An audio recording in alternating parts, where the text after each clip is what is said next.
महाविकास आघाडीने प्रकाश आंबेडकर यांचा योग्य मानसन्मान न केल्याने ते बाहेर पडले आहेत।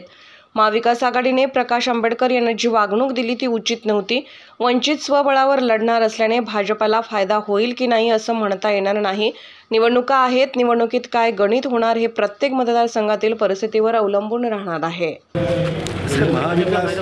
महाविकास आघाडीने बाळासाहेबांचा योग्य तो मान सन्मान न केल्यामुळे ते तिथून बाहेर पडले आहेत असं माझं मत आहे। आणि बाळासाहेबांना त्या पद्धतीने त्यांना वागणूक मिळाली महाविकास आघाडीने दिली की ते उचित नव्हतं। त्याचा भाजपला किती फायदा होणार? इथे भाजपला फायदा होईल असं न होईल असं मी काही गणित तसं मांडणं कठीण आहे।